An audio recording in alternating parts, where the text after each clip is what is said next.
Done.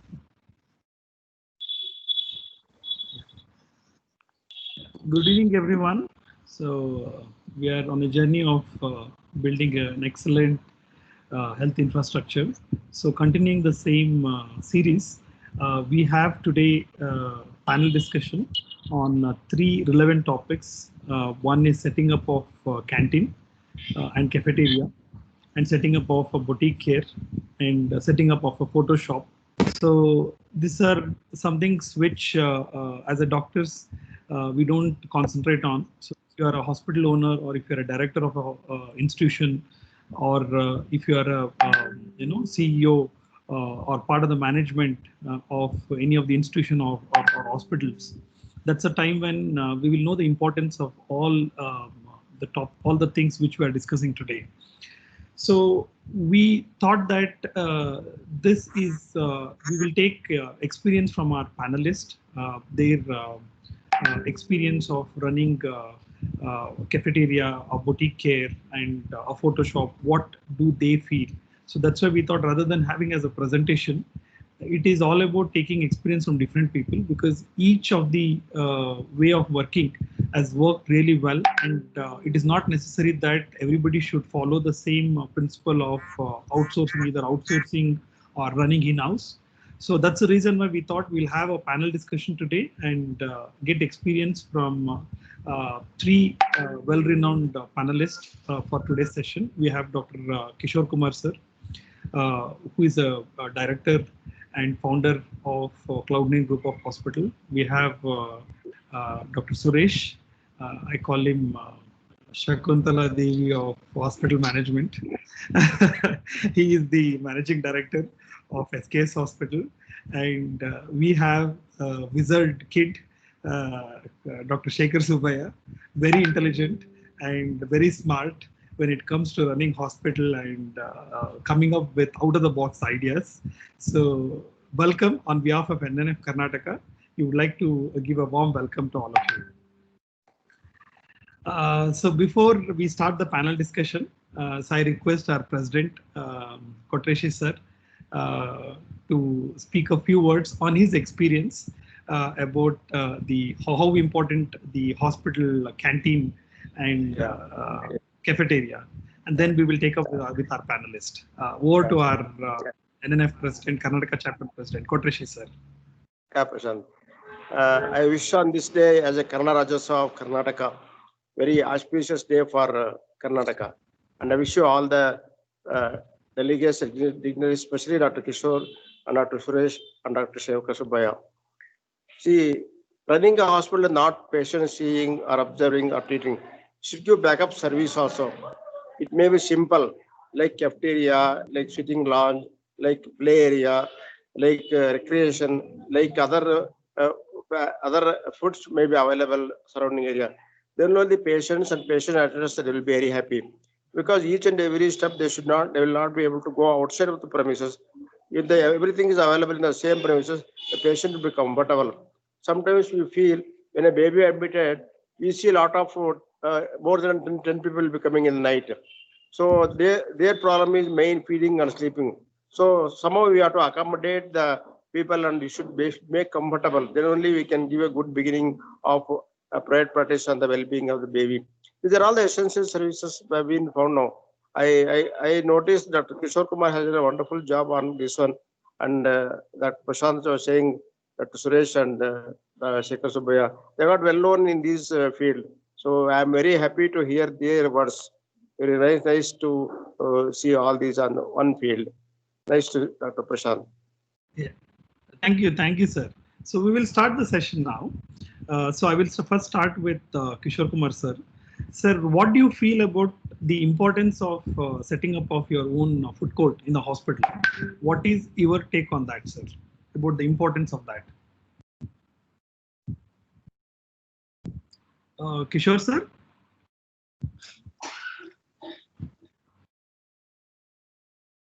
I think Kishore sir, your mic is muted. I think. Sorry. Yeah. Yes, sir. Yeah, tell me. What is your take on how important the setting up of a food court or a canteen or a cafeteria in the hospital? See, that's a good question. There is no ifs and buts. One You can thing, turn off the video sir, and then turn off the but yes sir.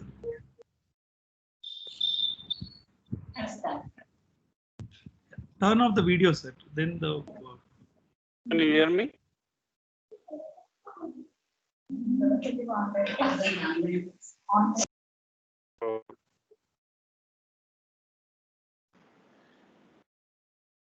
I think it's freezed. We'll do one thing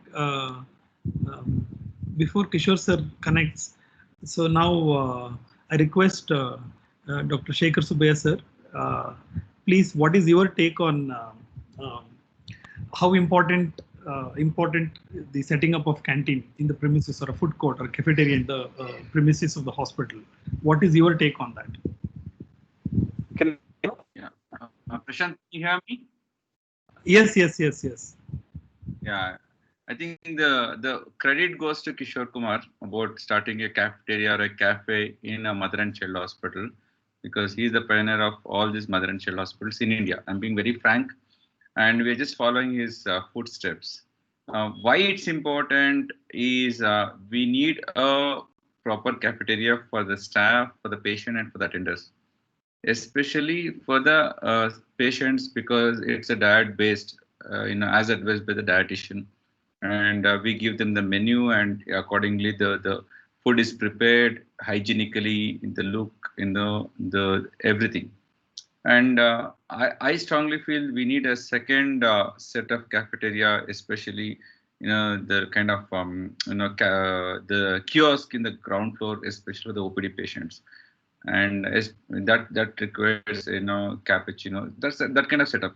So it's very important to have an in-house cafeteria for the patients, for the attenders, and for the staff, and it serves all the aspects, and in total it completes the loop of a hospital meaning. Thank you. Yeah, Dr. Suresh. Hi everyone. So yes, having a cafeteria is a must. And if you visited any of the, some of the hospitals abroad, you'll see the cafeteria is as good as a food court in some of the malls. And it depends. One word I'd like to caution is it depends on the type of hospital you are. I know we're talking about boutique hospitals, but there are a wide range of hospitals catering to, you can say, middle class, etc. So either way, I mean, the canteen service should be commensurate with that. It doesn't make sense to have a food court or a subway in a hospital that is, targeting middle class. But at the same time, clean, hygienic food. Talking from the business perspective, a canteen also is a profit center, and how you deploy those profits are up to you. For example, some hospitals like to use the profit to subsidize meals for the staff, because retention of staff is not just the salary, accommodation for staff, the food, good food.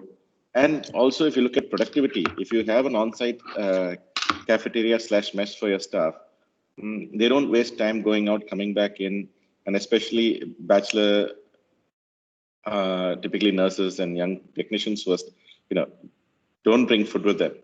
You can provide good quality food at a lower cost, which also helps with retention. Like I said, the canteen itself is a profit center. How you deploy those profits are up to you. And when it comes to the patients also, yes, you're able to supply hygienic food, good quality food, as advised by the dietitian. And as mentioned by Subbiah, I think even in the outpatient setup, if you've got an outpatient clinic separately or an outpatient hall, having a small coffee shop helps, because patients no longer want to wait patiently to see the doctor. But if you have a small coffee shop and some snack shop, it actually helps them while away time and reduces complaints from the patients. I've seen this practically. So I think Dr. Kishore has joined us, so I'll let him. Yes, sir. Kishore sir, what is your take on importance of canteen? I'm sorry, I got disconnected because there was power outage here. Yeah, I don't know what was the. What is your take on importance of canteen in the premises? What is your view on importance of canteen in the premises? See, what you have to understand is hospital is not a nice place for most people to go. Some people will be stressed. I mean, mother and baby is the only place where the happiness is expected. Otherwise, hospital is always a stressful place. And when it is a stressful place, plus there is usually waiting period, either waiting for the doctor or for the laboratory investigations or waiting for something else or waiting for a different specialist cross consultation. During that time, they need to occupy. The best time for them is either cafeteria or some place where they can sit and relax. And if you say, look, I'm not going to have any waiting time for anybody, the moment they come they will be seen, the moment they come they will be sent out, then you probably don't need a cafeteria. But cafeteria is like a waiting time place and also a stress buster place. The only thing is cafeteria profitable? The answer is, like anything else, it all depends on the turnover and the crowd. And generally the number of people who will use cafeteria is about 30 to 40% on an average. That is if you maintain a good cafeteria. And if you have a cafeteria next door or opposite to your building, then people may say, let us get out of the hospital and eat there, and because the ambience is better and something like that. So it all depends on the circumstances. So if you for example have a beautiful Darshini or something like that, or MTR opposite your hospital, then I don't think anybody wants to eat in a hospital, and they will say, let us get out of the hospital. But if your hospital is in such a place where nearby there is nothing else, cafeteria is a good thing to have. Basically because it is a place to meet, it is a place to wait, it is a place to stress buster. So it will help a lot of other things. But maintaining a cafeteria is not the prime thing for the doctors, because there's multiple things involved. The last thing you need is an outbreak of cholera or Shigella, something like that from the food. So there are multiple things you need to consider. One is hygiene in food preparation. One is hygiene in food serving, and then the hygiene in cleaning up and maintaining the quality. And that takes a significant amount of time and effort, especially because we are competing with the hospitality industry. So employing a person who serves the food, why will he come to the hospital when he can get a better salary in some other hotel? So the turnover of this class of people, it's very difficult to retain, because a nurse or a doctor can work only in the hospital, whereas a caterer or a cook or a cleaner can go anywhere and work. So you may say, well, I'll try to maintain all this, but that class of people, the hygiene, teaching and keeping up hygiene is quite difficult. So you have to consider the whole gamut of things to before you jump in and say we will do this, because it is quite a lot of headache. I'm not sure what Suresh feels. One of the things what you have noticed is, if you go to US, most of the hospitals have a huge canteen, because most of the hospitals are managed by the trust, not by a single doctor or a single person. And they are huge hospitals, not small hospitals. So it is easier to manage when you have a huge hospital and the trust is managing them. But a single doctor, do you want to have a headache? That you need to consider all aspects before you jump in. As I said, it is not a must, but if you are going to have, then you need to maintain the quality, which comes at a significant cost and effort. Over to you, Prashant. Yeah, thank you, sir. So, Prashant, one more thing I'd just like to add. Very valid points, because manpower is an issue. Also, if you're running any food service on premise, it has to be FSAAI certified now.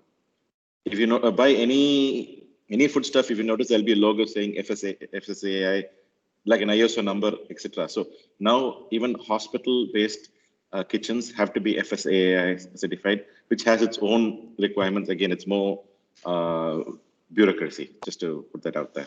Yeah. So during our college days, most of the famous romantic stories and love stories have happened in canteen, and most of the great ideas have come in the bar. But finer skills and fine tuning of doctors and hospital, I mean the attenders calming down has happened. It usually happens in canteen and good ambience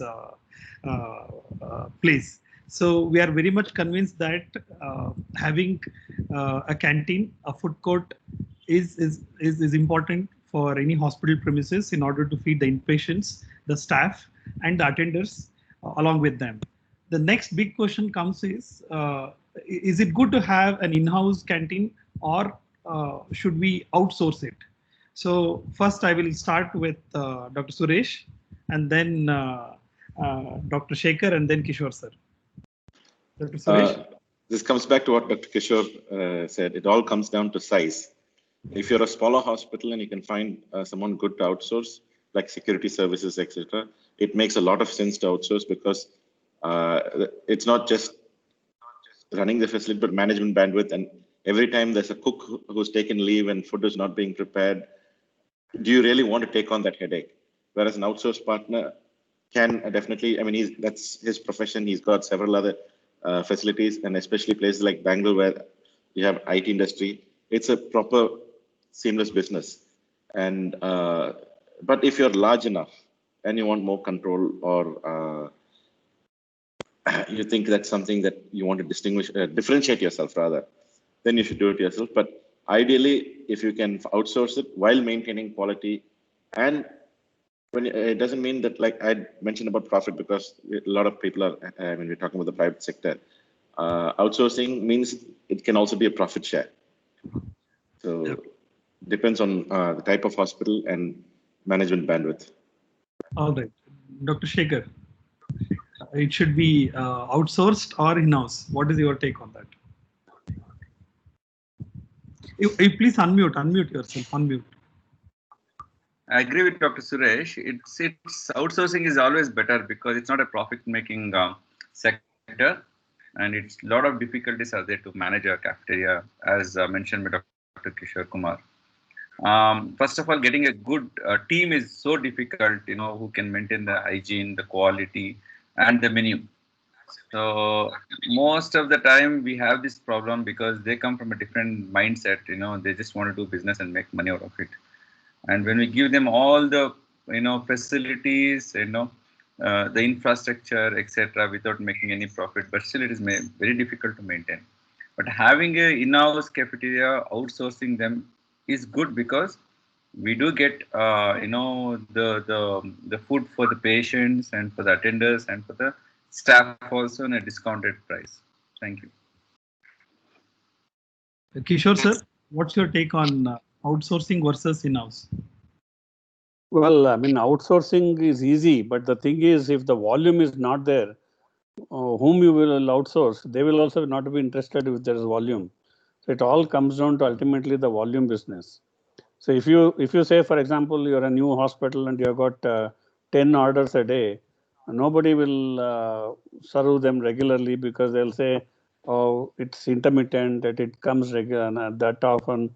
So your service is definitely going to go down if you outsource it to people who have a huge business and a good quality business, because for them, the customer at their door is more important than the customer who is being outsourced. Having said that, nowadays you have Dunzo, this and that, and people can get the food. But see, if you outsource it, what happens is people will know that you have outsourced it. They will say, why the hell I should go and ask them, and they will order and they will get it. I can only order from my app and eat it. So the thought process with all these young millennials has changed. For example, Prashant, if you go yourself to Motherhood and they will say, look, what do you want? And we'll order, and Dunzo will deliver it to you in the lobby in the next 20 minutes. Will you go and order in the Motherhood cafeteria? Or will you say, I can only order from my phone? Because you are techno savvy, and you will say, why should I go through Motherhood and get a stale food? I will order my choice on my app and I know how to order. So the whole purpose of outsourcing, it all depends on whom you are outsourcing, how fresh they serve, how quickly they serve, and what is their quality of service. So though outsourcing is easy, in theory it works, but in practice it may not work. When we started Cloud9, we tried to outsource it to 2-3 hotels. It never worked because the volume wasn't there. And it's like a chicken came first or the egg came first. You know, if you don't have volume, nobody will be interested in your business. And if you don't have any business, then you can't outsource it. And if it is not enough volume, then you don't make money out of it. So it all comes down to ultimately volume, quality, and quantity. Okay. Prashant, I just want to add on for this, as I experienced with the new hospitals, when I started Bangalore, they were reluctant to start a cafeteria, when we hand over to a team. So we used to get it from the hotel and it was a big mess for us, the quality wise, the time wise. But when we started, we gave a lot of incentives. We didn't collect the rent, we provided them all the infrastructure, and we didn't give them in the kind of price where they were not under loss. So that's where we have to motivate them and make them to stay for some time till we get a good amount of business. Once they start getting business, then we can implement certain things about the menu and etc. etc. So it's a fine balance basically where exactly you have to put your head and try to streamline the cafeteria. If you don't have a cafeteria, it's very difficult because it's not a completion and people doesn't have food, especially for our staff and for the doctors. Whenever they require food, it's difficult, especially the night staff where we have to provide them with beverages. It's very, very difficult. Same thing happening with Mysore, but I came with the idea that we will not collect them the advance, etc. It's a commercial, basically it's more of commercial. And if you give them the leverage and give them the space to operate and not expecting them to go for a loss, they will stay for some time. And once the patient load picks up, so gradually they get streamlined and we can actually streamline the menu, the quality, hygiene, everything. Yes, Prashant. Suresh. Yes.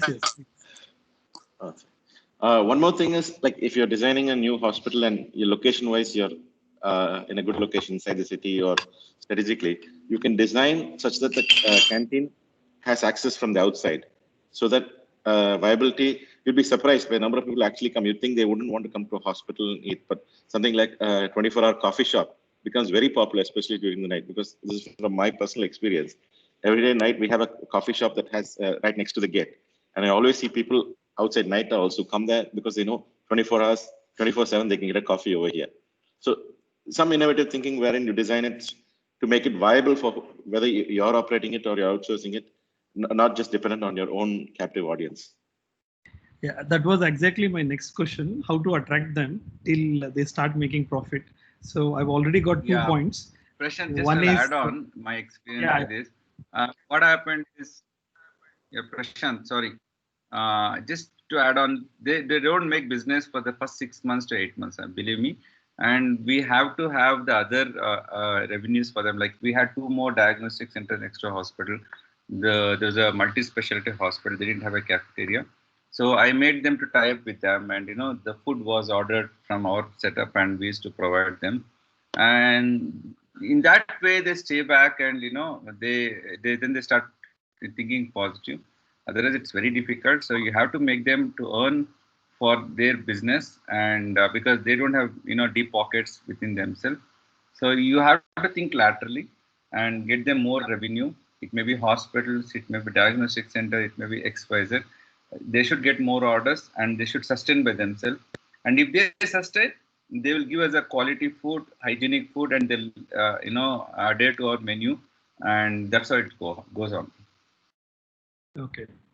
Sir, your tips and tricks for Kishore sir on making them stay. Is there any of the branches has used any innovative ideas to make them stay? Because now it's a very big brand. So, but what is your tips and tricks on how to retain them with your experience, sir? Yeah, the outsourcing is very difficult to retain unless they make a huge profit.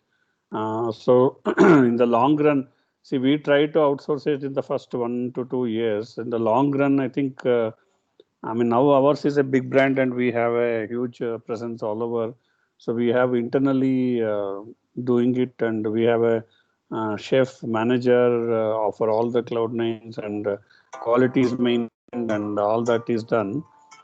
But it is it is, as I said, it's not our expertise, so it is going to cause a little bit of pain and effort to do it until you reach some volume and until you reach the size.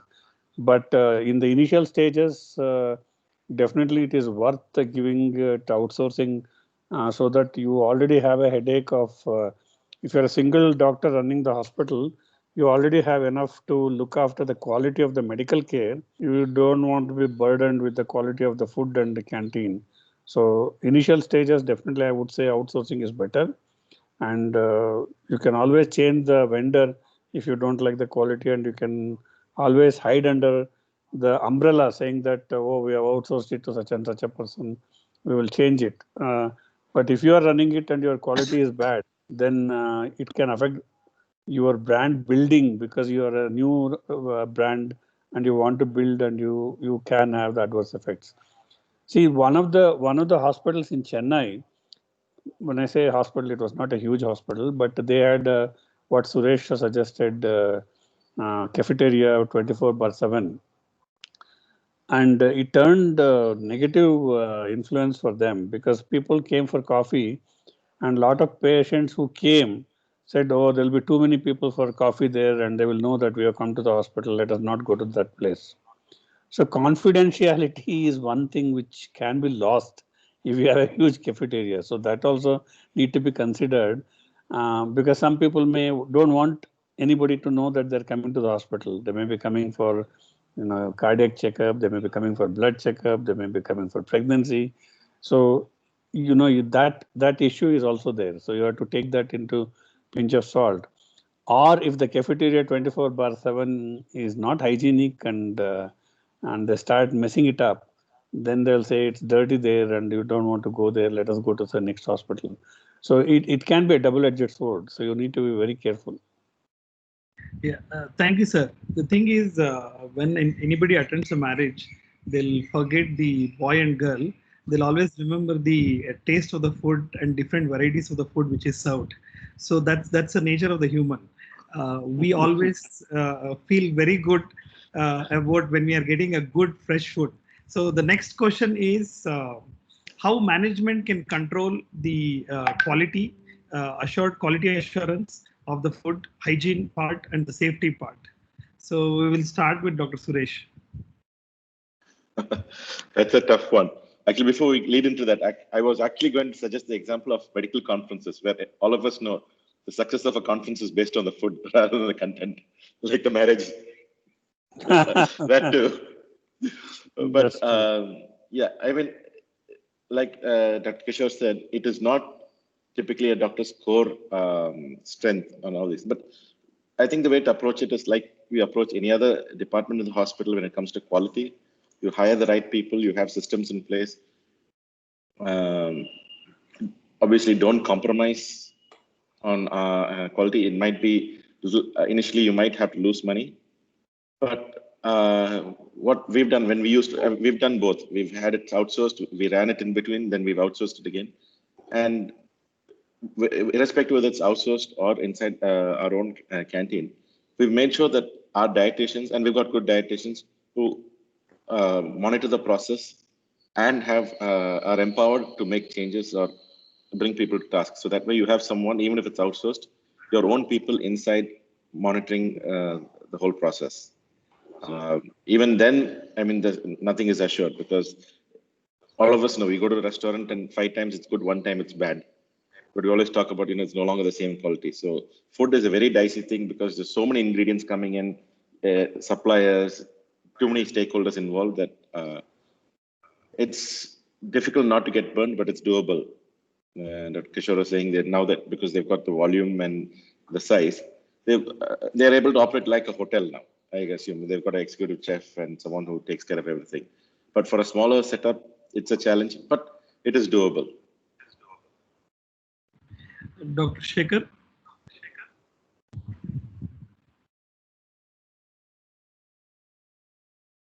You have to unmute, Shekhar. Yeah, what they said is really correct, but little bit of additional experience what I've come across is they go into such a kind of situation where they think about every minute thing. It can be pest control, it can be menu change, etc., etc. So it's very important to take care of them. It can be anything else, even utensils, buying them utensils, making them very happy initially. So it's a fine balance between quality, hygiene, ambience. Very important is ambience of the cafeteria. If there is no good ambience, patients won't come to cafeteria because they don't believe us. And what we do is whenever there's a waiting period downstairs in the OPD, because it gets busy from 11 to 2 o'clock, we motivate them to go to cafeteria, have a break, and then come back downstairs. In that way, the crowd get distributed, and even the cafeteria people will feel happy to serve them. And the next time when they come, they know there's a cafeteria for them to take a break. So in that way, it's a very multifactorial to have a good cafeteria and to keep them happy and make it profitable. Thank you. Kishore sir. Yeah, I think Shekhar knows how we struggled in Malleshwaram Cloud9 when we started, because he was there from day one. And though canteen was not our focus, half of our effort was focused on getting the menu correct, different the items. Because if you don't have multiple varieties, people will get fed up. In fact, Exactly. I can tell you the example of Boston Children's Hospital has got a fantastic cafeteria in the basement. And the moment one of the things when we went for one of the conferences, the staff there told, "Oh, don't go there. It's the same old, the sandwiches you get. Just go across. There's a lot of varieties, and you have series of mini bars and things like that, and you get a drink also. They don't get a drink. So your staff will be the people who will either build or kill the cafeteria." And we had a lot of problems initially, which I'm sure Shekhar can tell you, because we had not many items available in the canteen. So the staff started feeling, "Oh, you get only dosa, idli, and rice and sambar. Let us go somewhere else." So the menu has to be extensive. Then when you have an extensive menu, it has to be fresh also, because if it is not fresh and you serve stale food the next day, you won't serve. And if you have so much, then your chances of maintaining the quality will become very difficult. So it all comes down to the volume. So it will take some years. So initially, I think it may be easier to outsource it rather than handling it, because the equipments for cooking will be different. The equipments for the utensils for the serving will be different. The table, furniture and other things, maintenance of the quality of those will be a headache. And you realize that the tables and chairs you buy doesn't last more than 6 months in any restaurant unless you buy a very, very good quality. So when you are not in the cash flow state, positive cash flow, you can be draining on the canteen quite a lot of money. Back Yes, to you, Dr. Prashant. Yeah. Yes, Dr. Suresh. One more thing I wanted to add is, when you actually go through all this process and give good quality food, it's also going to cost a bit more than your neighborhood restaurant or small shop. And unfortunately, again, that can be a negative factor where patients they're already fleecing us. Everyone thinks that they're being fleeced at a hospital, unfortunately. And it's difficult as it is to explain why medical procedures cost so much because of the equipment and etc.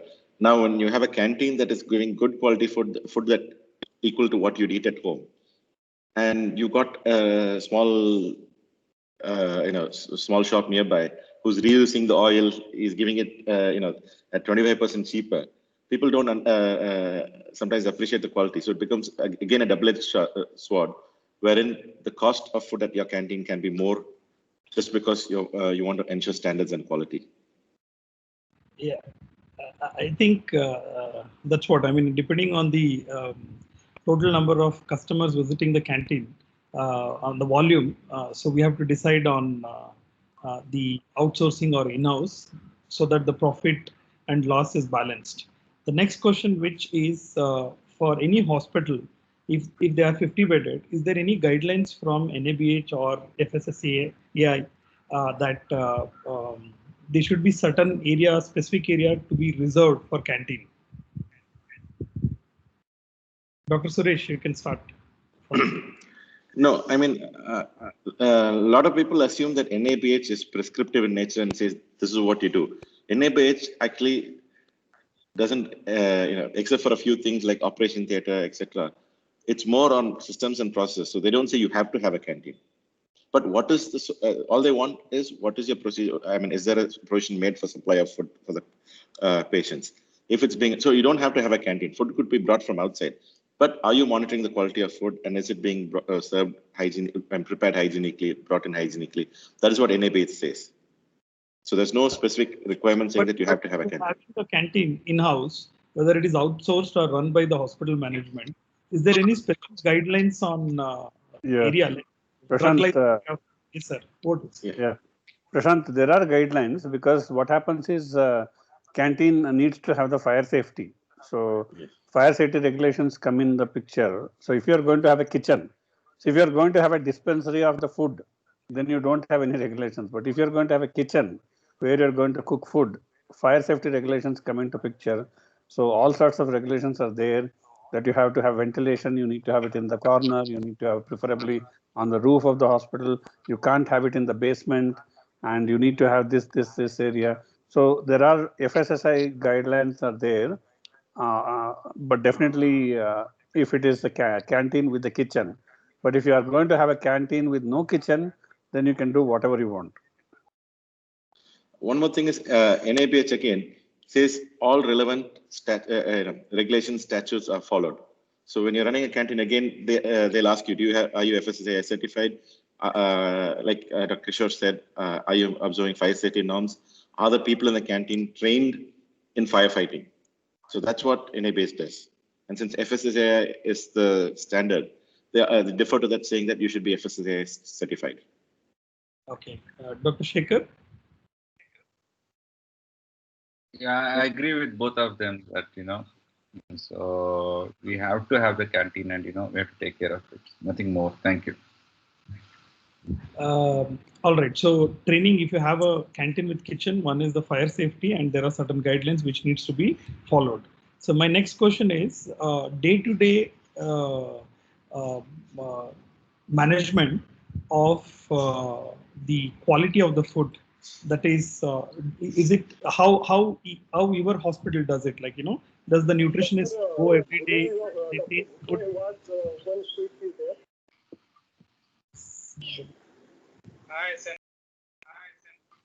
Yeah. So how does hospital maintain the taste and quality of the food? Is there any, what is your protocol in your hospitals? Does the nutrition takes the responsibility of it, or how it is distributed? How the quality and safety management is distributed in the hospital? We'll start with Dr. Suresh. Okay. Yes.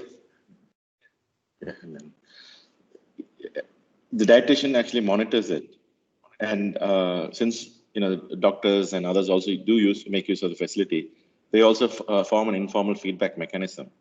And I'd like to add some recent experience. Because of this COVID increase, we started a COVID care center, which took over a hospital nearby because the government wanted us to increase beds, and we had to arrange food supply from outside.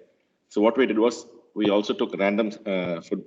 We ordered extra food and had them randomly selected for a taste. Basically, my staff would have it as their regular meal every day. Different staff would have it, so we'd get their feedback also.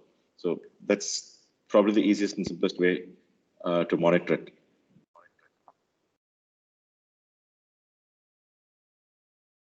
Kishore, sir? See, one of the things, so what leads to success is, if you are a boss, you have to make sure that you don't bring food from home and you eat the canteen every day. And that made a huge difference, because when we started Cloud9, I used to hear people whisper, oh, Dr. Kishore is also eating in the canteen, it must be good. That gives us self-confidence and boosting the, see what happens is, if you are a boss and you start a canteen and you bring home food every day in the carrier and you eat, then you don't know what is the quality. So the best way to monitor the quality is you eat as a boss every day lunch there, and definitely you are the best critic of your own thing. Do hospitals have a quality check meeting of the canteen with assigned person? Yeah, they will. They should have. You will have. You should have, because as part of the NABH, you will have a hospital infection control committee, or called HICC, and that monitors the infection rates in the canteen also, on the utensils, floor, kitchen, everything. So NABH, as Suresh said, NABH doesn't say you have canteen or no canteen, but infection control committee of the NABH definitely needs to look at all that. So the canteen definitely comes under all that stringent regulations of infection control, because if you have suddenly if you have an outbreak of Shigella in your hospital and you trace it back to canteen, that's going to be a very bad reputation, which is going to take a long time to uh, get over it. It has happened. It has happened. In fact, one of the hospitals in Melbourne had, it was a closed door cafeteria, and had an outbreak of listeria. When they investigated, they found that air conditioners in that cafeteria was contaminated and not maintained and cleaned for 3 years, and listeria came from there. So for the next 6 months, their business dropped almost by 70%, because nobody would go, because they had 2 deaths due to listeria. 2 deaths in Australia is a huge number. So it has happened. So if you are going to maintain canteen, then you need to be very, very careful of all these other things. Potable water, infection, potable water, drinking water, all that it needs to be part of the things to look at. Dr. Suresh, you had raised the hand. Yeah, it's a good point that Dr. Kishore brought about HICC, because one of the requirements is, like you said, the canteen. You have to ensure that your staff working in the canteen are immunized against typhoid, cholera. So all that is part of your roles and responsibilities also when it comes to running a food service and in ABH. And the quality, like I said, when the MD is eating there, that's nothing, no better quality control. In my case, my mother randomly gets food from the canteen.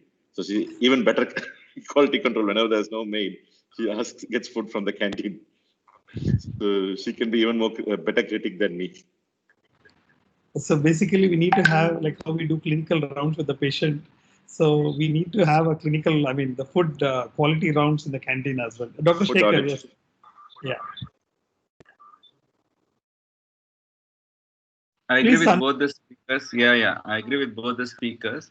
We should have food in the cafeteria. No doubt he is going to serve us a very good quality. He'll be very obedient, very respectable when it comes to us. But same thing has to be maintained for the employees also. When you go to cafeteria, make sure you talk to everybody and understand how is the food quality. Enter into the toilet, see the toilets, make sure it is clean. I know that's very important part of the cafeteria. If you don't maintain a good toilets and it's not clean, it looks very, very unhygienic. And if possible, enter the kitchen and have a look at the kitchen. In that way, you'll have a kind of fear that, yes, we also go there every day and look into that, apart from having a meeting, apart from having a dietitian or a microbiologist entering the kitchen. We literally should get into the kitchen, see the arrangements, how they're preparing food, what's the pest control. The main thing is the cockroaches. We have to control the cockroaches, especially in India. Otherwise, it's a mess. It gets into patient food, and there's a lot of bad reviews against the hospital. Thank you. Right. So the next important question is, last 2 more questions regarding this. Next important question is, what is the ideal percentage of income from canteen if we get, which will profit the organization in terms of running on their own? I'll start with Kishore sir first. That's a good question. I think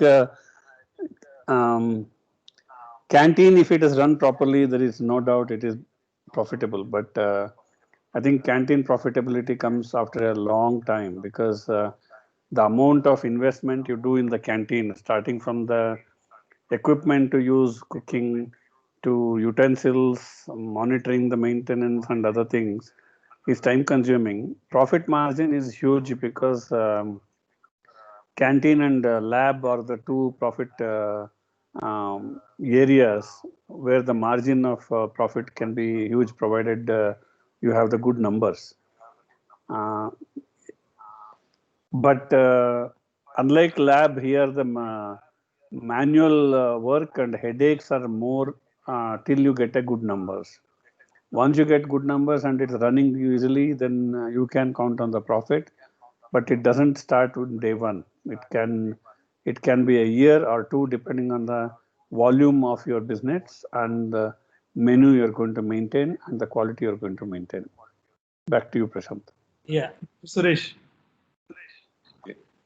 In my experience, the kind of hospital that we have, canteen doesn't really generate much of a profit, to be frank. And we rather concentrate on using whatever profit as subsidy for, like I mentioned earlier, subsidized food for our staff. So that's how we choose to deploy it. But when you look at the whole scheme of things like hospital, pharmacy, lab, etc., compared to the work involved in running a cafeteria, I think it's not commensurate. The kind of work you put into having good quality canteen, you could be doing entirely new department and offering new services.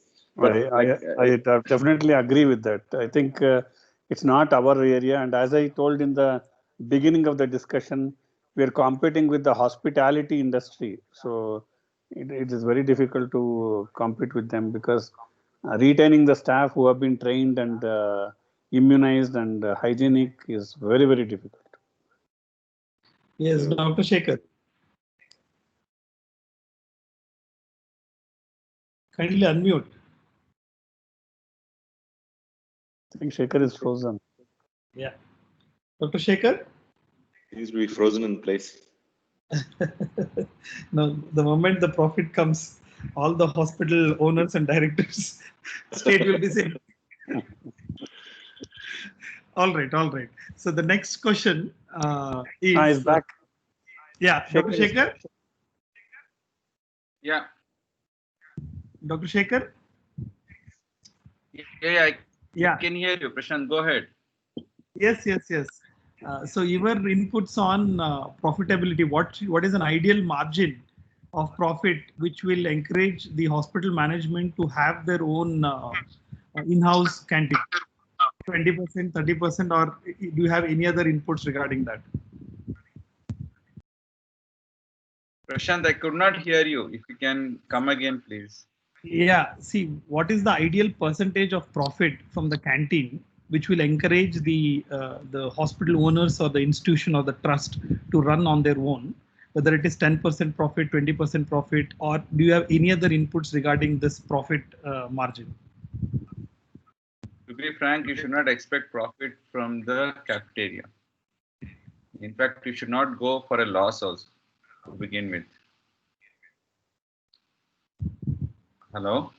Yeah, we can hear you. Please go ahead.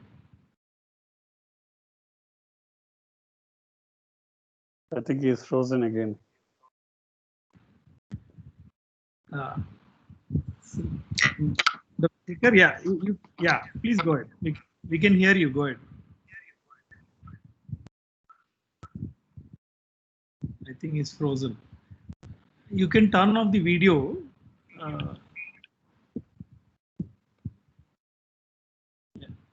All right. We'll move to the next question. So if there any issue, yeah, Dr. Shekhar, you're there? Yes, I can hear you now. No, I could. Yeah. I mean, there's a disconnect in between. Yeah. So what is your inputs on profit margin, which should encourage the institution or the hospital owners to have canteen in-house? Or do you have any other perspective for this profitability? Yeah, if you ask my limited experience of last 4 or 5 years, I don't think so. We should expect profit in the beginning days. Maybe after a year or two, once the patient load is really good and they've settled down, then you can expect around 30% margin. but you can't depend on that, and it should be very, very flexible. You can change according to the situation. All right. So the next question is: suppose if there any problem arises, the health problem, either they get admitted because of the food when they consume food from the canteen, or if any death happens because of the food related things, who will take the responsibility if you have outsourced it? Because hospital also forms a part of safety concerns because they are feeding their own patients. So when it comes to legal liability, who will be responsible for that? We'll start with Dr. Kishore, sir. The managing director and the owner of the hospital is directly held responsible for whatever happens, and there is no shortcomings there. You could be easily landing up in jail and be behind the bars if there is a death. So is there any way where we can come out of this legal thing with any of the agreement, or do you have any provision or any experience from your side, sir? Not as far as I know. I think it is one of the risks which you take, and I mean clearly any FSSAI violation or any hygiene which is preventable, which comes under. If it is a private company, the managing director and the owner or the chairman, whatever you want to call them, they will be held responsible directly. Suresh, maybe you have an answer. Yeah, there are two parts to this. The one is the legal and the other is the political. Legally, it's simple and clear. You have vicarious liability. That's the term. That means you are responsible. It doesn't matter whether it's outsourced or in-house. Anything that happens on your premises, it is your responsibility. Just like if you have outsourced labor and the outsourced contractor isn't paying PF or ESI, it is your responsibility to ensure that's happening. Similarly, you are vicariously liable. And so think of it like any other medical mistake that might happen in a department, like, wrong medication, etc. So wherein you're responsible. So it's the same. Politically, of course, in India, it doesn't matter whether you're legally liable or not. The moment a crowd forms, whoever is available becomes responsible. Whoever's in front of them. Yeah, Dr. Shekhar.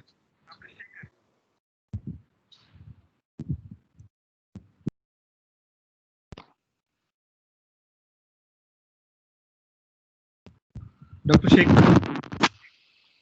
I think he's frozen. Yeah. Dr. Shekhar?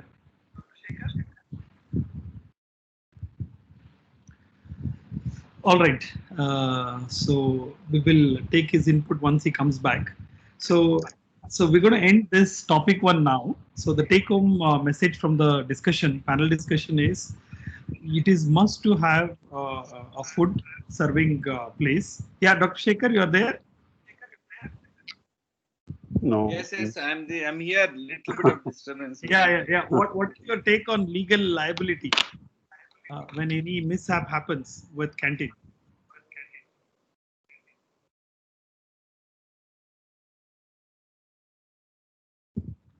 Yeah. Can you hear me? Shekhar, you can turn off the video if you are having the bandwidth problem. Okay. Turning off the video will help. Yeah. Hello. Yeah. What is your take on any legal problem arising because of mishap in the canteen? Who is held responsible, and what is your inputs on that? Yeah. Look, I have I don't have any experience till now. I think Kishore Kumar will be the right person to answer this, so that I can learn from him what happens if there's a problem in the cafeteria. He just gave his inputs when you're frozen. I could not listen to him, so he can repeat so that I understand and learn from it. Okay. Yeah.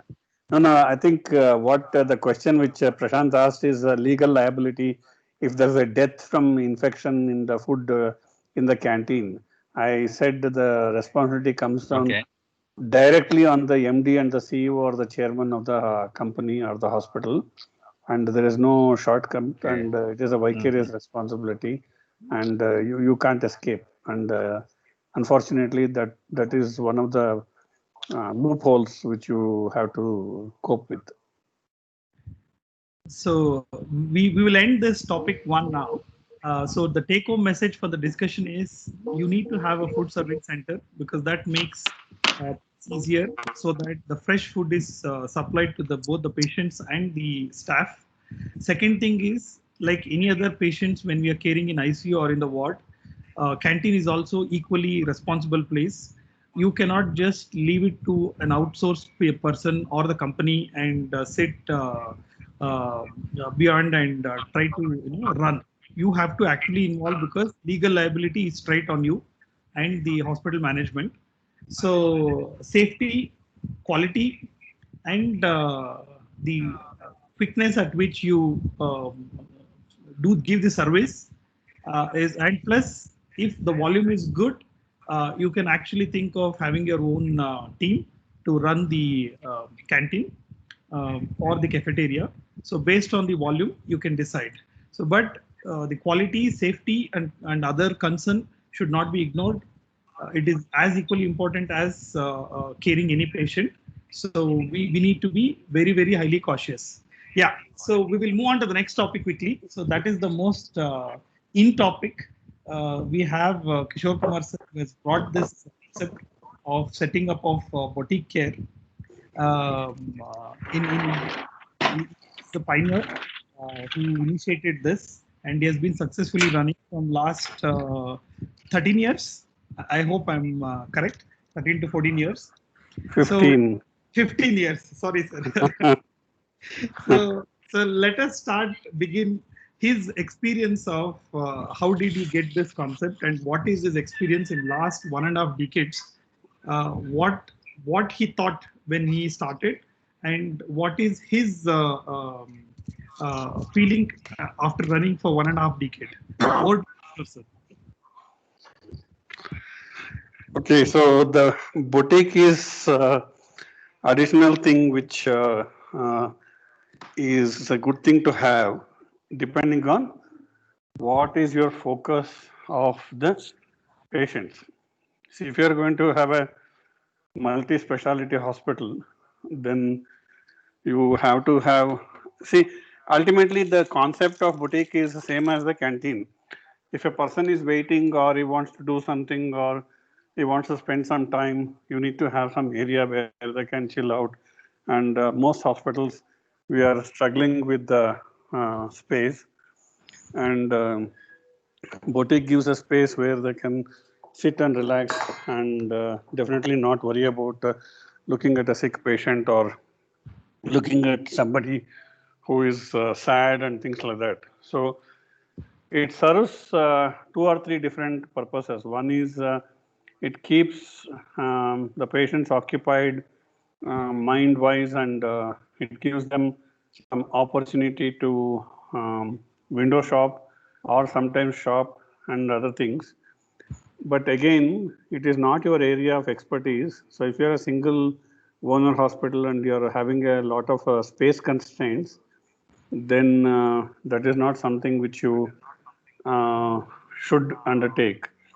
See, if, I mean, 15 years ago, the rules and regulations in India were different. We were not getting a lot of the baby products which we get today. So we started a boutique shop where we get all sorts of things which are available, including the elemental formulas, formulas for metabolic disease, everything we had kept. And we ran into heavy losses. We actually had to close it after 2 years and outsource the shop to somebody else. So boutique shopping, because what happens is most of the parents will come and window shop and say, I can get a discount of 20% on Amazon or Flipkart, or I can buy it under sale, and they'll probably use that time to browse and know what is available, and they may not buy it. So it is not, it's not something which will make a huge business or a turnover and get a profit. If you have extra space and you want to provide a luxury of people to spend some time, then you can have it, but you should not expect any major returns or ROI from that sort of a place. Prashant, that's a brief summary, but if you want more details, I can talk after others have spoken. Yeah. Dr. Shekhar. Yeah, I mean, my experience, because it comes from Cloud9. So after me starting Kangaroo Care, we didn't have place to start in ground floor. So we have to rent it out in the mezzanine floor. But a good company, good brand, and awareness among the patient is actually very important. They should do a business of 8 to 10 lakhs. Then they'll be happy. And once they do 8 to 10 lakhs of business, we have a profit of share. And also, it's very important is they supply us the baby products, baby cloth, and patients also will be very happy to come and shop there when they come for the OPD. It's more than business; it's a facility which is actually required for the patient, and especially they want a good brand. You can't open a local one, but off late due to COVID, all the major companies are closing down. But the new companies are actually coming forward to open and make business. So in Mysore, when we started, now we have a small place, but it's a very significant place. And people would like to buy the products if it is very easily seen, like in Motherhood Hebbard, it's in the ground floor. So a fantastic place. Similarly, we have in Mysore. So even if it is 150 square feet with a store downstairs, we should provide them. And patients, especially, well, they come for OPD, they're happy to buy the products because they have time to do that. Thank you. Dr. Suresh. Okay. Frankly, I don't have much experience in this because most hospitals in India are pressed for space, and we also have the same issue. We did try setting up a small baby shop a few years ago. It wasn't a national brand, but Tirupur being close to us, there was a company in Tirupur that was trying to start a chain of stores, and they were coming out to, they was basically suppliers to other big brands. And they just started their own branded concept, and we did tie up with them and tried setting it up. It was good quality stuff, but unfortunately, most of the people who came to the shop, those who did buy it actually quite appreciative of it and said, it lasts for long and the stuff is good. But the people were hesitant to buy stuff that was a little more expensive than what was available at the market. And of course, when it comes to babies and children, they grow very fast. And the experiment failed, and we were forced to close it down. So space, I would say in most Indian hospitals, space is the biggest constraint because you're looking at every square foot of, how to put to productive use. And even with proper planning, with providing adequate space. But especially if you're in leased building, again, you have to look at the cost of the lease versus, the revenue you're getting out of that space for the boutique. In a hospital itself that's more premium, upper class or boutique style, yes, it makes sense to have it because you're adding to the experience. It's like you go to a lot of the star hotels and you have all the boutique shops inside. And I seriously wonder how many people really actually go there and buy it. But it seems to be, part of the standard SOP that star hotels have a few boutique outlets over there. And it Only Dinakar will buy. So that's my take on it. So Dinakar, you can tell us your experience of buying at boutiques in star hotels. Dinakar, sir, would you like to add anything in this? Regarding boutique, I think I'm done. So I strongly feel we need a boutique, especially in the area where you start. What I felt is in Malleshwaram Cloud9, we did very well with the boutique because patient needed that same thing. I tried in Kangaroo Care Vijayanagar. Initially, there was a lot of reluctance. They didn't understand the concept of boutique in the hospital. Later on, they started actually visiting. The business went up, and the facility for the patient actually helped them because we didn't have a good brand in that area. Same thing, what I did in Mysore now is I've given in the ground floor because it really works well. Because in Mysore, we have started in a very nice area. So patients and people expect that boutique facilities. So it is required. If you ask me, it is required for the hospital and it is good for your income also, parallel income. Okay. So it depends on the area, Prashant. See, what happens is if your hospital is in a isolated place and there's not a nearby any shopping complex, then it will do very well. But if you are nearby shopping complex or opposite line of full of shops, then people may not shop here. So certainly again, similar to the concept of canteen, that is not your area of expertise. If you're going to outsource it, it's easier. But if you're going to run it, then there's a lot of headache in a stock procurement, maintenance of stock, and clearance and expiry dates of various things. So a lot of things need to be considered. So but it's desirable, not a must to have, because ultimately, if you look at the ROI, the ROI from having a extra 2 beds or 3 beds in the hospital will definitely much more lucrative than having a boutique shop. So uh, if ultimately it comes down to whether you have extra space and where is the location of your hospital, what is the shopping area nearest distance, and what is your clientele also, because if your clientele is upper middle class um, and above, then probably they are going to spend. But if you are going to cater for bottom of the pyramid like Arvind hospitals, then I think boutique may not be required. So several factors need to be taken into consideration. Are you catering for bottom of the pyramid? Is your area of the hospital in the shopping area? Not. And whether you have extra space, all those three things need to be considered. Back to you. Dr. Shiv. Yeah, Prashant, just to add on with Dr. Kishore Kumar. Yeah, I agree with him, but most of our mother and child hospital is in a very good locality, and the requirement is there. And on top of the boutique, nowadays we are getting the offer from Himalaya or Mom and Co. They're two extreme brands. One is for upper middle class, one is just for middle class, and both works very well. So they require space, very minimal space, and the patients are very happy to have that particular product seen directly in the OPD area. And they do avail the facilities, and meantime it's a indirect income for the hospital, so that you get a good rent out of it. And we have Mom and Co, we have Himalaya, etc., in the lobby area. Yeah, yes, Dr. Suresh. I think what Dr. Kishore said towards the end is very valid in sense. It depends on who your clientele is, the target population. Is it bottom of the pyramid, BOP, or the middle of the pyramid? So in that case, I would seriously hesitate. One other thing that you can do, which we've done, is we have fairly large pharmacy. So we've got a certain part of the pharmacy, like a display area, rather than dedicating space to an entire boutique, but we've got display area for certain necessities which people do buy from there. It's not a boutique, as you say, but we're still catering to our clientele with providing the facility without dedicating too much space to it. So the next question is, which model is better, to go with a renting the space to the outsourced boutique companies, or go for a revenue share model? We'll start with Kishore sir.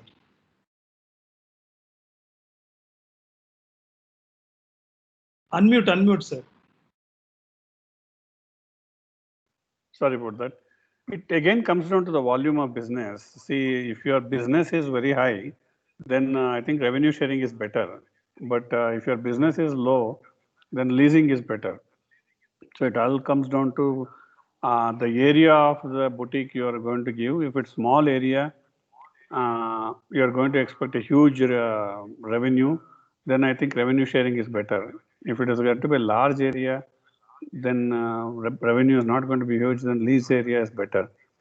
So it ultimately depends on where your locality and what is your target population, and then you can plan it. And how old is your hospital?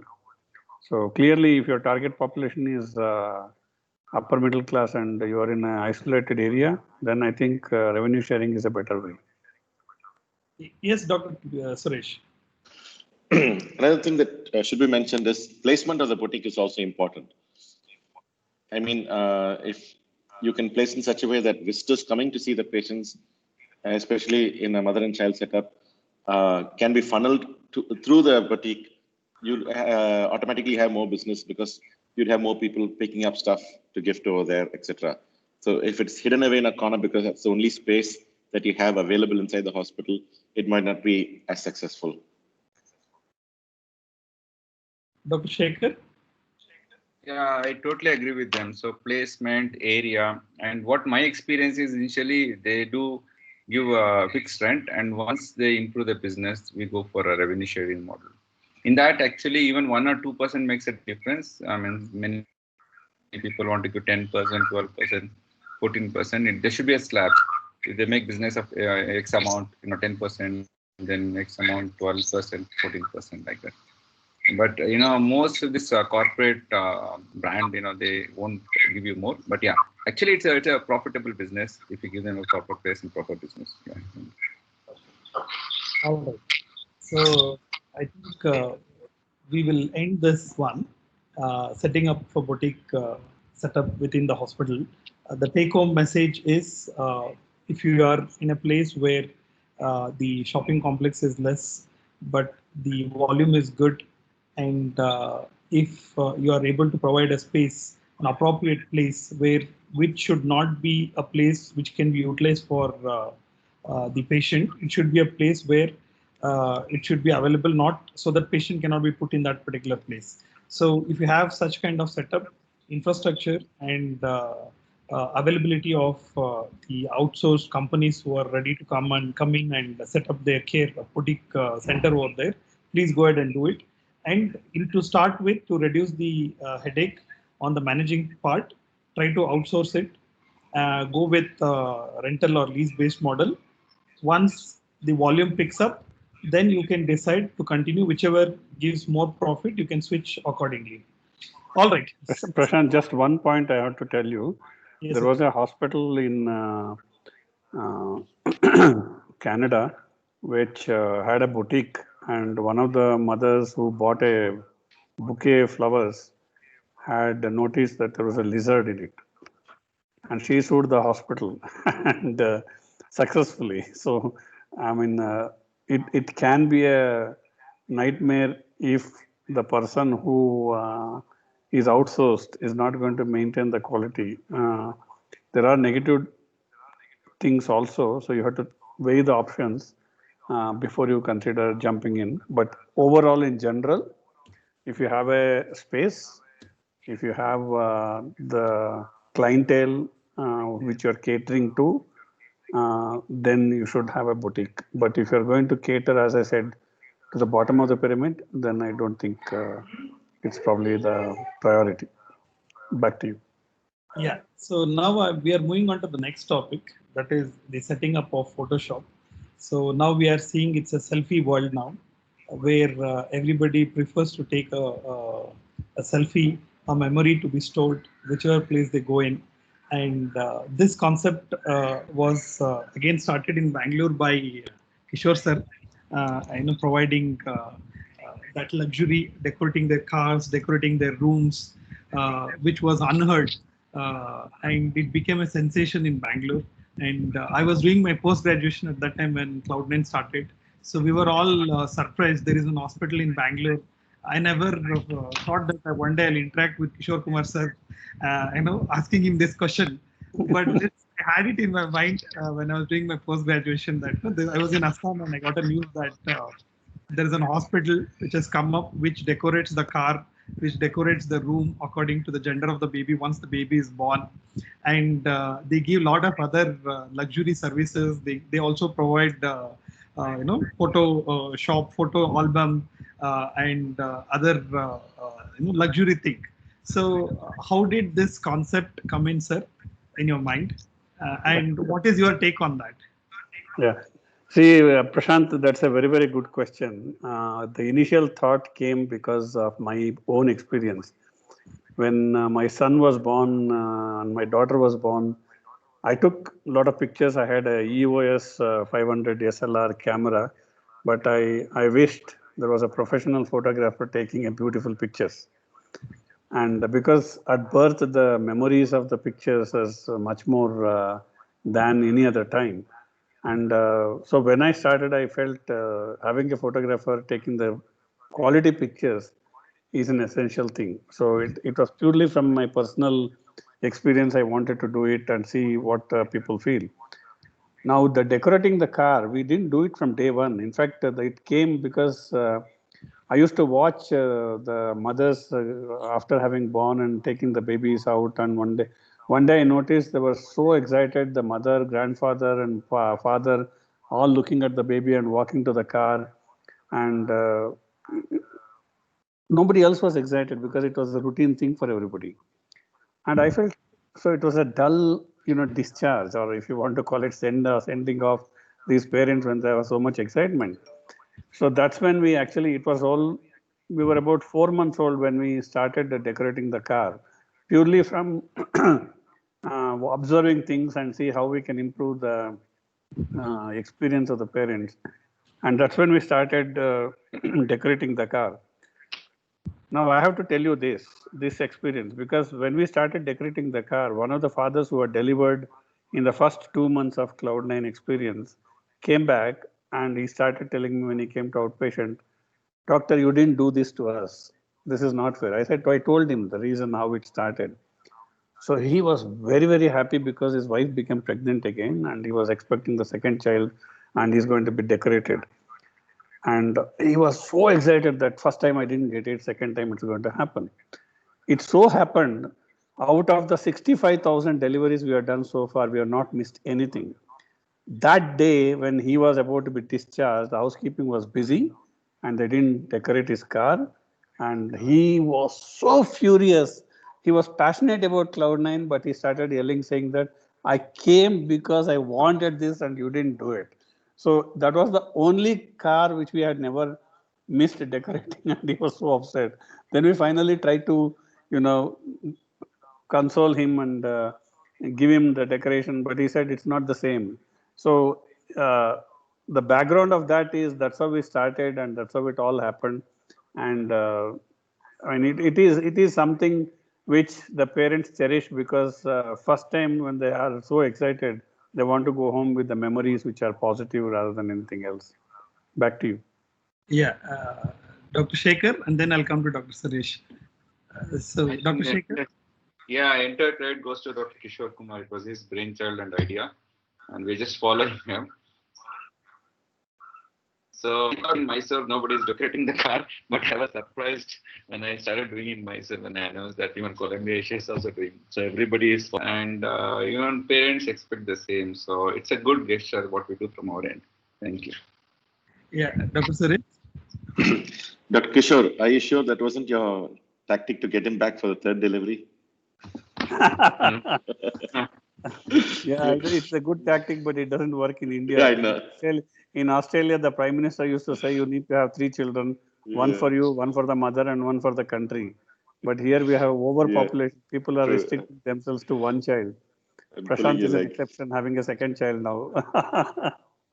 So but, number of children being born to the parents is almost one most couple. Yeah, South fertility rates have dropped to, in fact, Kerala's dropped below 2.1 replacement. I mean, going off topic, but fertility rates in the South have drastically dropped, and especially Kerala and Tamil Nadu, it's gone below the replacement rate of 2.1. So, I mean, this is an excellent idea. And Dr. Kishore, one of the other things I do other than the hospital is I actually run a couple of car dealerships. And this is done when you deliver a new car. They decorate it, and this is an excellent idea wherein you're having taking home a bundle of joy, and this is the extra mile, wherein especially if they don't know about it and they least expected, it really is a differentiator. And hats off to you for having thought of it. Other than that, I don't have much to add on that. I think, sir. Actually, when any pregnancy happens, we always address pregnant ladies as a patient with 30-year-old patient with, pus gravida, come with so and so like that. But after the Cloud9 came, I think that is a time when everybody started realizing that it is not patient, it is not pathological, it is physiological. So pregnancy is physiological. Pregnancy is a time to cherish. Pregnancy is like, enjoying the moment of introducing the new soul to the family.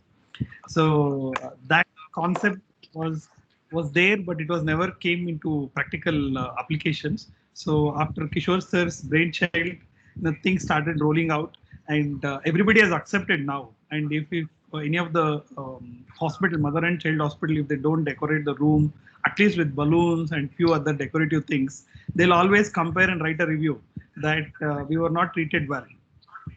So the concept of pregnancy being made physiological and made more joyful moment for the family.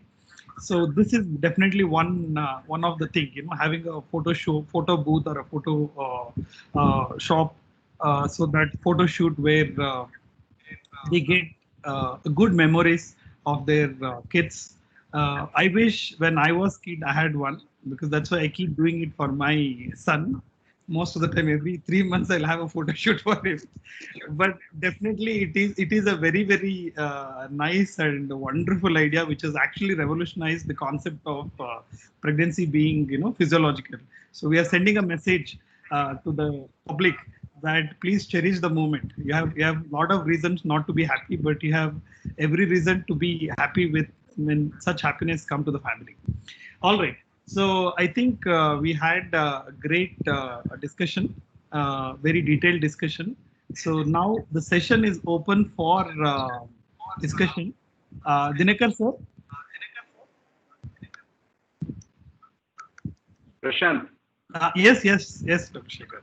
Yeah, just to add on, because we are decorating the cars, but we are somewhere, we have to do it nicely. That's what my feeling. We don't wash the cars, we don't have I want to do a kangaroo care baby on board, something like that, like Cloud9 baby on board. So, and that should be a baby on board kind of sticker where they can use it when they are traveling for long distance. We should add on few things. So that's like I've given this task to Darshan, you know him. So we have to have a kind of basic kind of sticker where we can use it for traveling also. We have to improvise our concept. Make it more joyful and cheerful for the family. Exactly. Yeah, Dinakar sir. Prashant, I am here, Prashant. Yes, sir. The session is open for discussion now. We are all seeing. Prashant. Dinakar, we were missing Dr. you. Arvind. Sir, Prashant is having 34 questions. So he bombarded on Suresh and you and Shekhar. No, we had one question. Who will shop in the 5-star hotels? We said Dinakar. Sir. No, he'll shop only gold.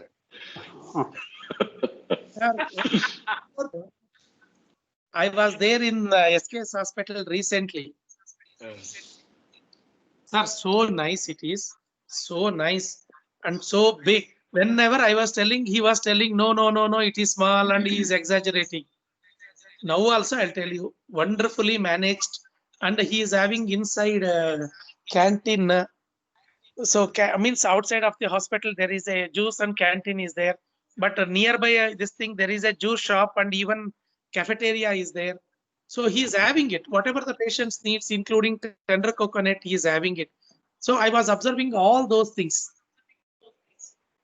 And even in front of Cloud9, next to the Cloud9, there is a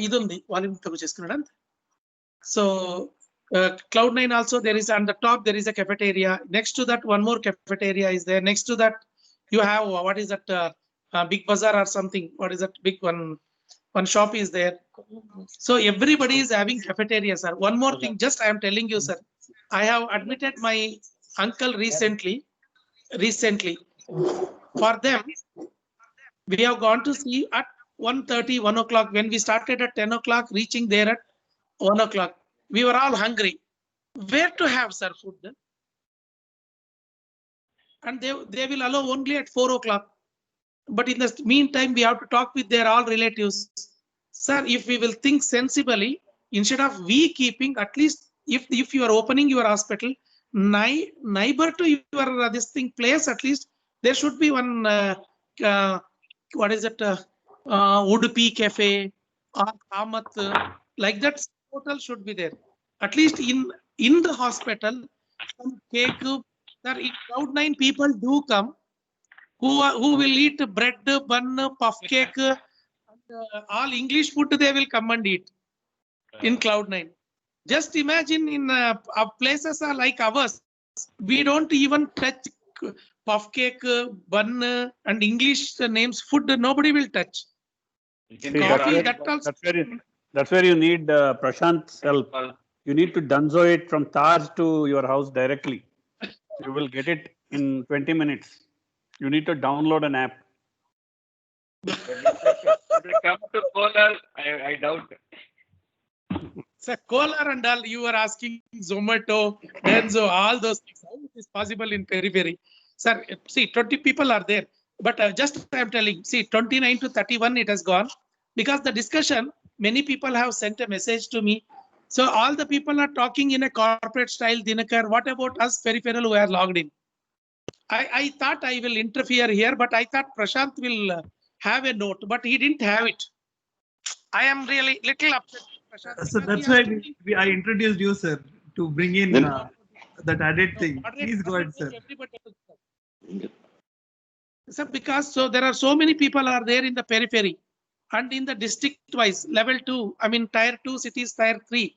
So that is the reason 9 people have left. No. No. When we No, talk no. next time, your Dinakar. question should include periphery this thing.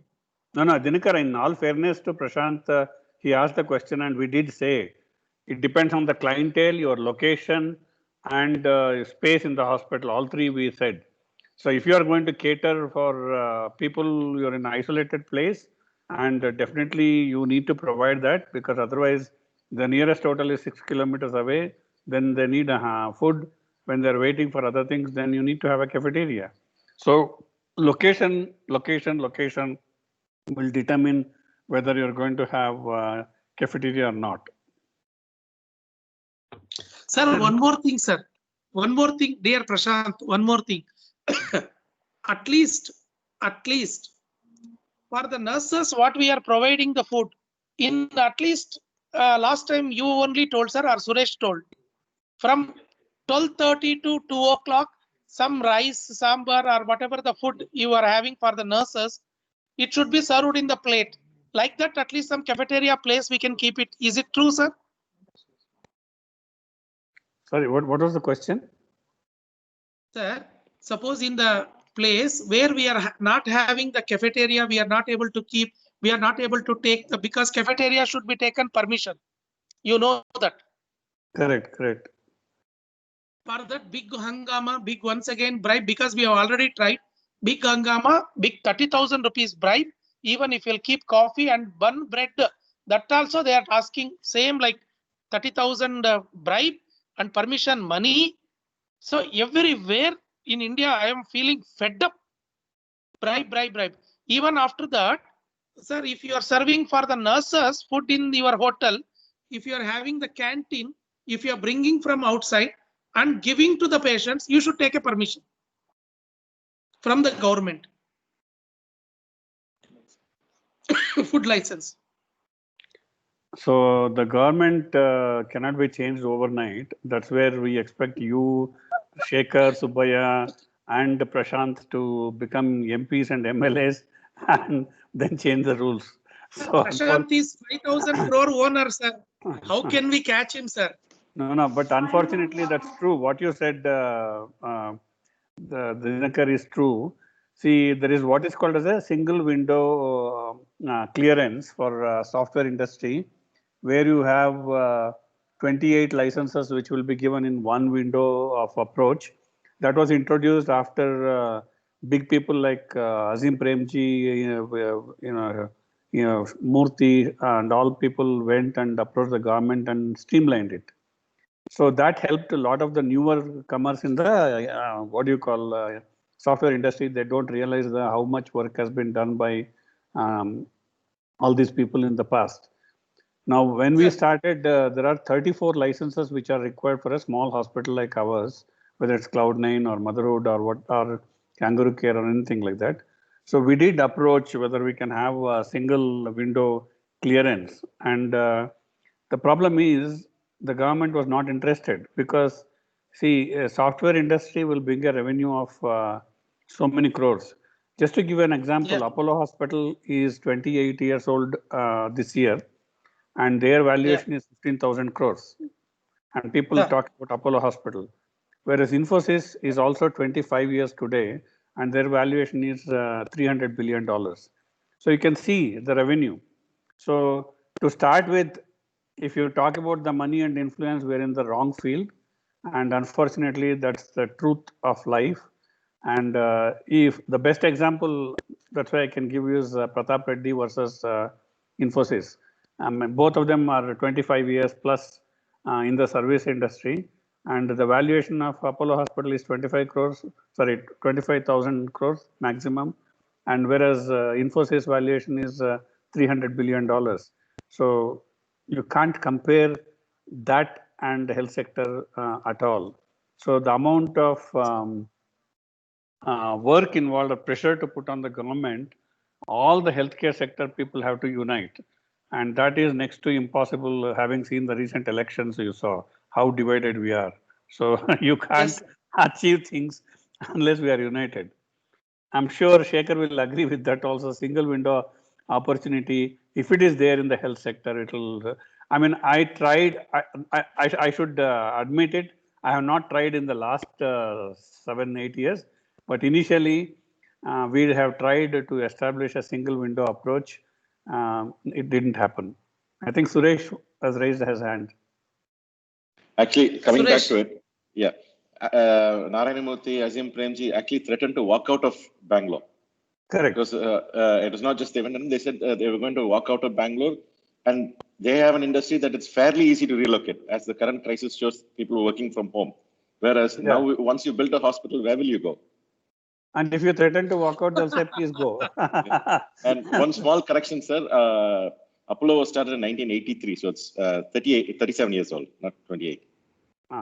Yeah. But what I'm saying is both of them are more or less that amount of years. Same vintage. And if you look at the valuation, Apollo shares are still hovering around 1,000 plus rupees, whereas Infosys already has been multipled and decimaled and quadrupled and things like that, and it's still so high.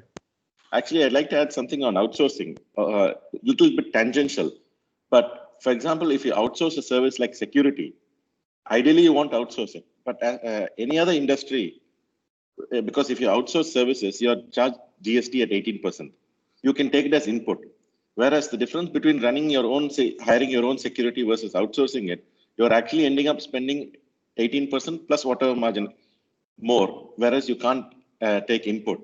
In places like UK, where they have a VAT at 20%, there's something called zero rating, where the government reimburses any GST charged to an industry like healthcare, wherein there is no input tax.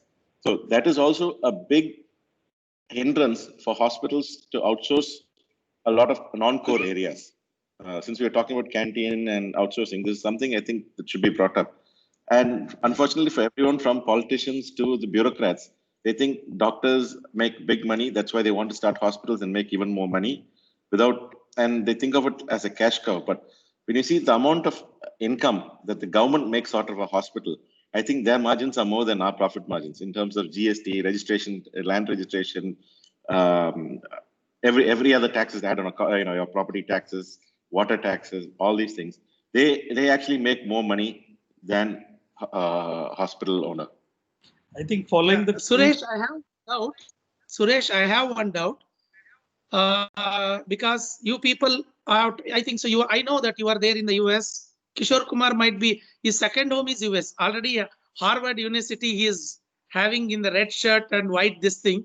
And next Prashant will wear this. Okay. Prashant will wear this. Next, I think so. Shekhar also, I don't know where he will put it. Okay. One small. In abroad, I have seen where I have gone in my limited this thing. The canteen in the hospital, beautifully they have they have made it. The tender coconut, what they have chopped so neatly, set that one small prick, they can put the thing. So they have chopped. That is also whatever that color, what we will get yellow color in Tamil Nadu and other places, like that beautiful colored coconut thing. They chopped everything, said that everything should go. full that coconut only, all the outer cases. They kept it one another beautifully around 50 with this thing, and all the whatever I told you English foods, they kept it like bread, jam, that thing, this thing and all. And do you think in India also, suppose if we will keep, because neighbor the hospitals, if you don't have the vendor of this thing, what is it, tender coconut, even for that we should take a permission? Because coffee we are selling there. Because when I went to Kolar Municipal, they are telling if you are selling coffee, you should take permission. Then tender coconut also, do you think, Suresh, we have to take? Probably yes, because it's considered a food service. The moment you're vending any food, you have to take permission. Easiest thing was, easiest probably is, get one of the tender coconut vendors and ask him to set up his own stall right outside the hospital.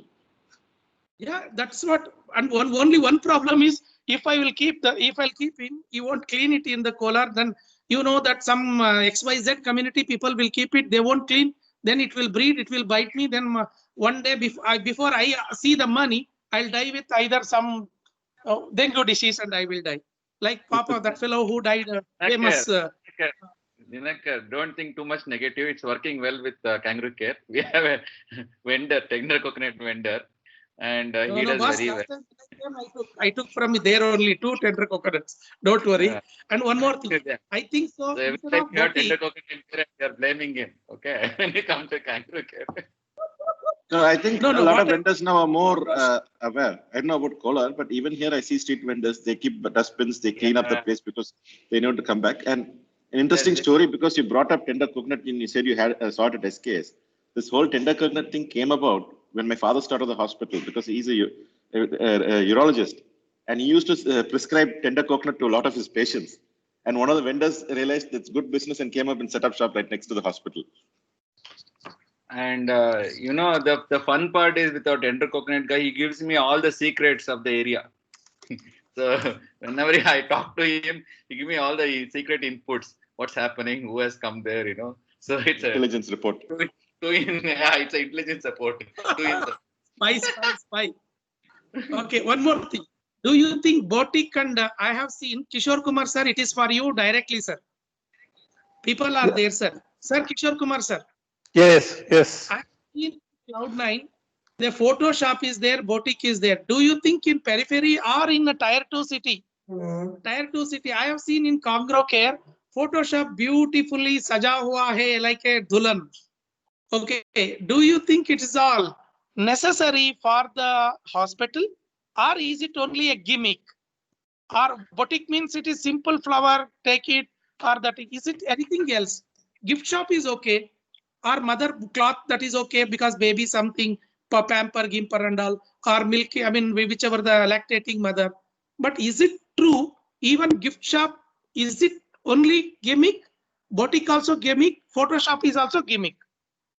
See, it all depends on what you are catering to, whom you are catering to. So if you are going to have a multi-speciality hospital, if you have a boutique Photoshop, they'll throw stones at you, because nobody wants to remember that he had a heart surgery or kidney removed or hip replaced and have a photo of that. People want to forget what treatment they have received and they want to remain healthy. But if it's a mother and baby, then definitely it's a pleasure moment. And I was explaining earlier, I don't know whether you were there or not, how it started, because I remember the time when my son was born, and that's why we started having a boutique photograph. So birth is a happy time, so people want to have sweet memories. But if you are having a multi-speciality hospital and you say, come, you had a hip replacement today, let me take picture, they'll definitely slap on your face. So it depends on what is the specialty you're catering to, and what is the area you're in and your clientele. If you're catering to the bottom of the pyramid, then I don't think a boutique shop and photographs is required. But if it's a pure maternity hospital, then I think it makes sense to have, because it's a happy occasion. Yeah. So I think Shekhar. To add on one word, see what Dr. Kishore Kumar said is correct. So it may be good for major cities like Bangalore, etc., and also for Mysore, not for the town sector. It's an indirect way of marketing. So the experience what I have in Mysore is that there is already established. He has got photo shoots in all the families, and he is bringing patients to me indirectly. So when you want to start a unit, all these small factors matters a lot to get the the setup going. Hello. Yeah. Yeah. So very And nice. second thing is a photo speaks more than a report. You can't show a report and tell that these are memories I have. If you have photos, you can show the memories, because it's a kind of physiological, way of presentation for a pregnancy. Photo speaks a lot than a report. Yeah. Kishore Kumar sir. Kishore sir. Yes. Sir, one small thing I want to tell to you and Shekhar also.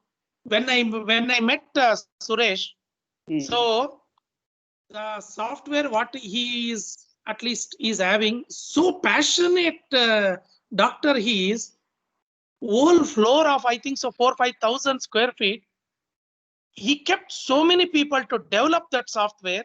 The passion, he is the master behind. If they don't know, he's putting in his office so many I feel that I don't know what in computer chip. It's for me, it's like tanking or runway. It is like buildings. For me, it was looking like that. He is having so many things. His software is so amazing, sir. First time in my life I have seen his laboratory thing. Everything is sophisticated.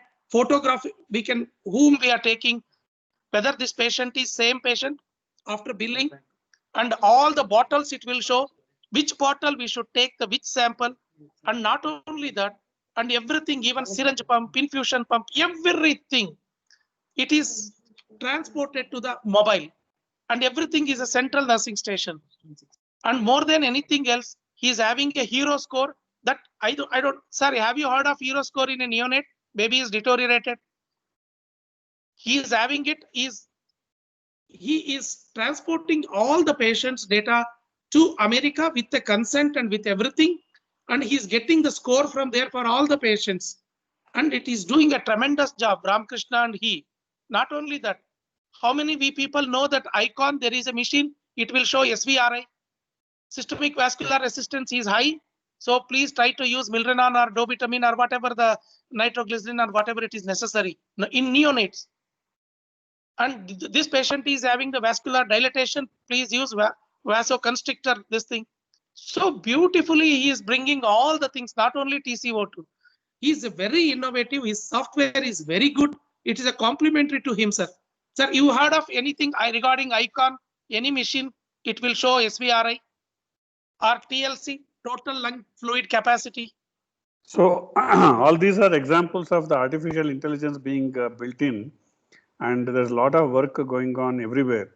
And people like Suresh who are passionate are the ones who are responsible. I don't know whether you know it or not. The three Israelis designed artificial intelligence about. See, normally if you do a CT scan at 2 o'clock in the morning to see if there is a stroke in a person who is unconscious, you needed a radiologist to report it. Now there is a AI which reports there is no stroke or stroke. And that software was released about 4 years ago, and it was snapped up by that software for a few $1 million by GE and Siemens in one go. So artificial intelligence is going to revolutionize the medical care in a big way.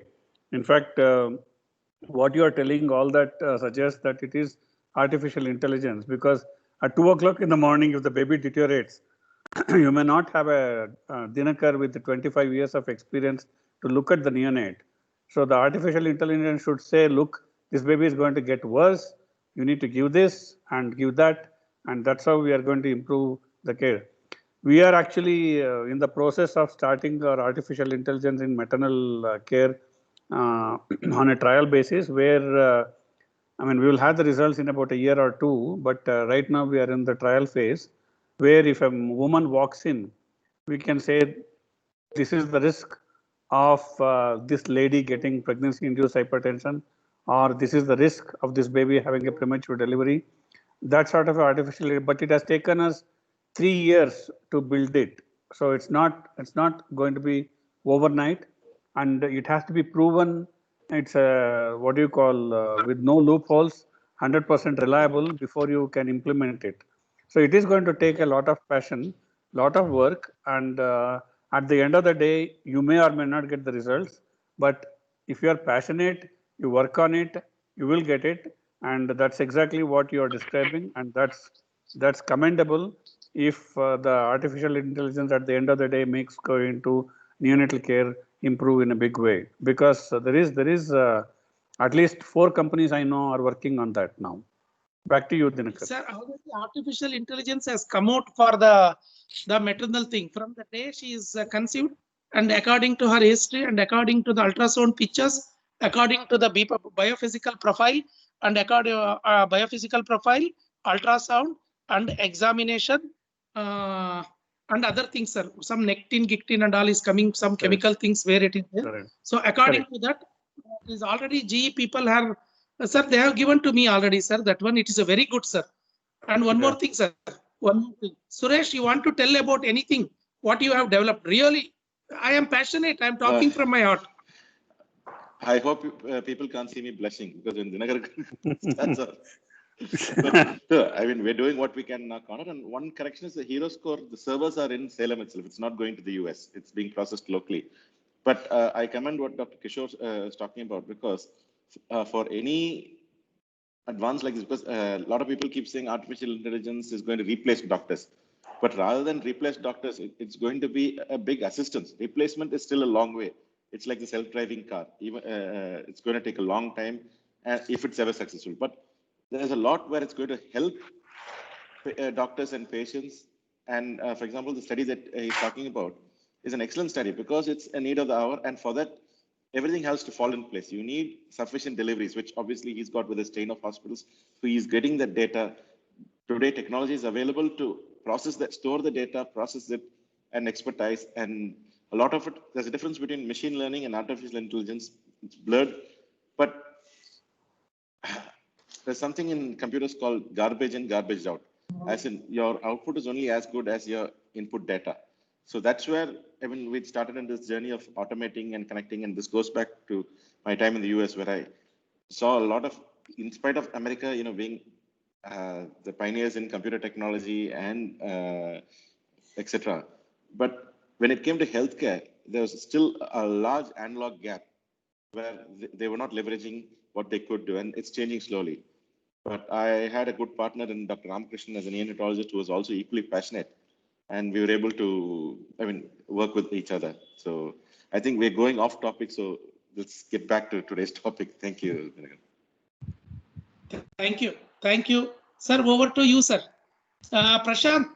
Yes, sir. Yes, sir. Multi-millionaire, 500 crore boss. You can do all these things. 5,000 crore.